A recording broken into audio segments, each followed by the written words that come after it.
कहते हैं कि हाथ में रखे अंगारों को छिपा सकते हैं, मगर मोहब्बत के सामने छिपाना तो अल्लाह ही जानता है कैसे हो सकता है।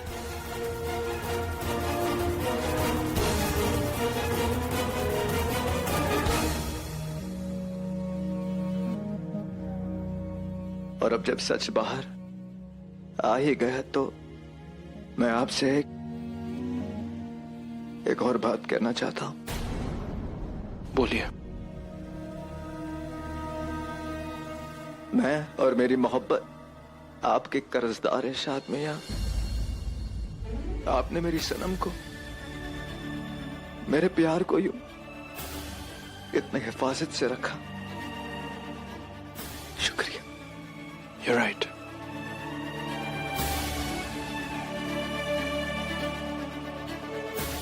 एक सच मैं भी बताना चाहता हूं। आपकी आंखों में आपकी सनम के लिए दीवानगी मैंने देखी है।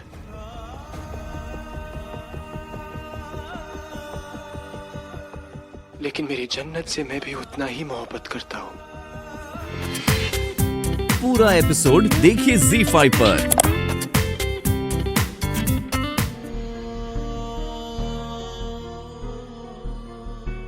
नहीं शाद मियां, मोहब्बत कोई हार जीत थोड़ी है। ये तो वो बाजी है जो इंसान हार कर भी जीतता है। You're right. मोहब्बत किसी को पाने का नहीं, खुद को खोने का नाम है।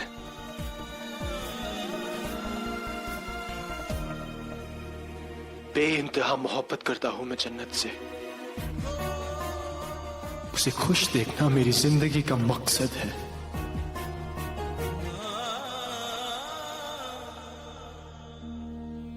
और मेरी जन्नत की खुशी सिर्फ आप में है। दिल पे जब एक बार किसी का नाम लिखा जाता है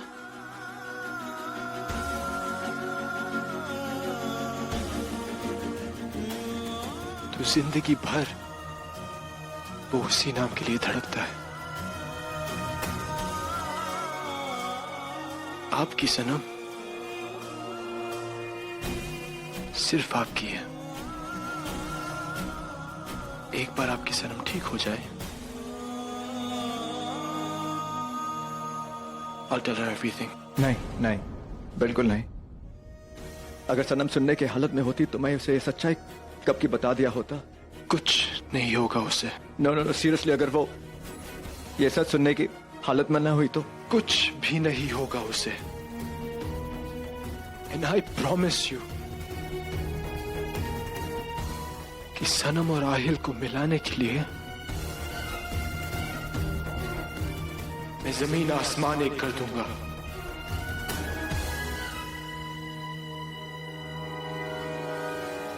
अल्लाह गवाह है, आहिल रजा इब्राहिम ने किसी का एहसान नहीं लिया है। और खुदा की कसम, आज यही आहिल रजा इब्राहिम उस पे आपका कर्ज चढ़ गया है। आपका कर्ज चढ़ गया शाद साहब।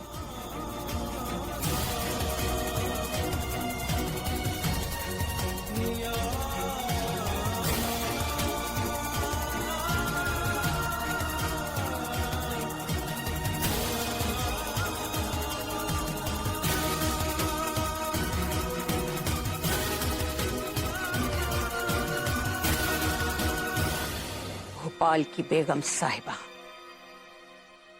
अरे उसने तो अपने ताज में एक एक हीरा मुझसे चुरा कर लगाया। उसने न सिर्फ मुझसे मेरा घर छीना बल्कि मेरे शौहर को, मेरे अपनों को मुझसे जुदा कर दिया। कसम खाई थी मैंने कि मैं कभी उसकी तरफ पलट कर भी नहीं देखूंगी, लेकिन मेरी मजबूरी मुझे फिर से इस घर में खींच लिया।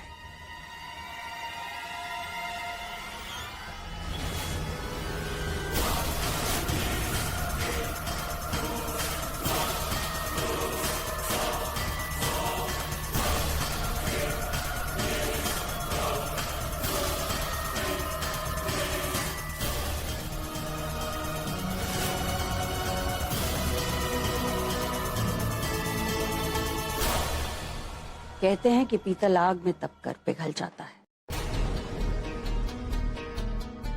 और उसी आग में तपकर सोना कुंदन बन जाता है।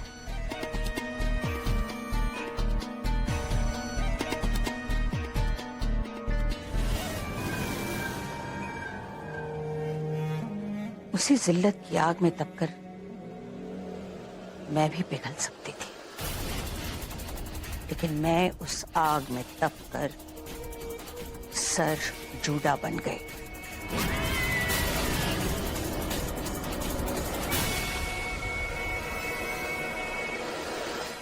यहां तक का ये सफर बहुत लंबा था। पहले तुम्हारी अम्मी के हाथों बेइज्जत हुई और उसके बाद मेरी जिंदगी में सुनहरी आई, सनम की जुड़वा बहन। मैंने फिर अपनी किस्मत पर दांव खेला और सनम को अगवा कर सुनहरी को उसकी जगह आहिल की बीवी बनाकर भिजवा दिया, ताकि आहिल की जायदाद जो आहिल और उसकी बीवी की दस्तखत के बाद तनवीर को मिलनी थी, वो तनवीर को न मिलकर मेरे पास आ जाए। पर मेरी किस्मत मुझ पर मेहरबान थी और मैं अपनी किस्मत पर। सुनहरी की मदद से मैं वो सब कुछ बस हासिल ही करने वाली थी जो तुम्हारी अम्मी ने मुझसे छीना था कि आखिरी वक्त पर सनम वापस आ गई और बस फिर दोनों बहनों ने मिलकर सब कुछ बर्बाद कर दिया।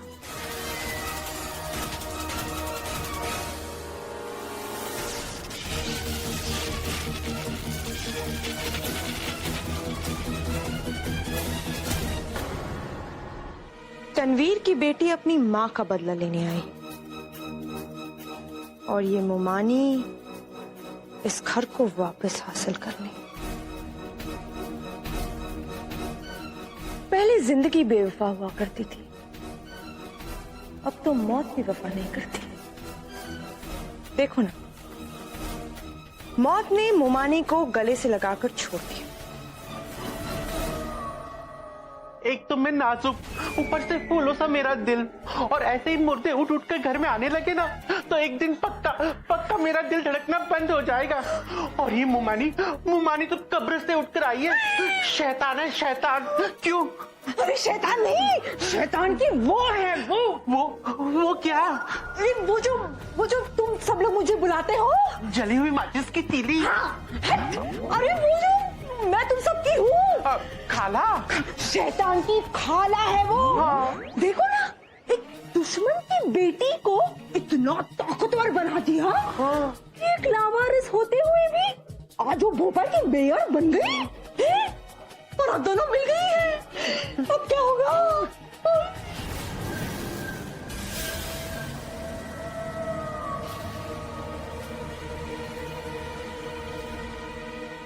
वो दोनों क्या, पूरी कायनात भी मिलकर आहिल जी का बाल भी बांका नहीं कर सकती। अब आप आहिल से इतना प्यार कब से करने लगी? मैं आहिल जी से नहीं, उनकी जिंदगी से मोहब्बत करती हूं। जब इंसान का दिल उसकी मर्जी से नहीं धड़कता तो उसे निकालकर बाहर नहीं फेंक देते। वो दोनों चाहे कुछ भी कर ले, मैं आहिल जी पर एक खरोंच भी आने नहीं दूंगी। एक काम करते हैं, वो तनवीर की बेटी और वो शैतान की खाला रजिया भी, दोनों को पकड़ के ना उनकी धुलाई करते धपाधप। हाँ, और मैं तो उन पे बैठ जाऊंगी।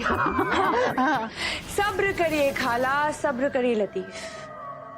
ये जो रजिया बी और तनवीर की बेटी है, ये दोनों हमारी बिरादरी की हैं। और शैतानों की बिरादरी में कोई किसी का भी सगा नहीं होता। सांपों से दोस्ती नहीं करते तो उनसे दुश्मनी भी नहीं करनी चाहिए। पूरा एपिसोड देखिए ZEE5 पर।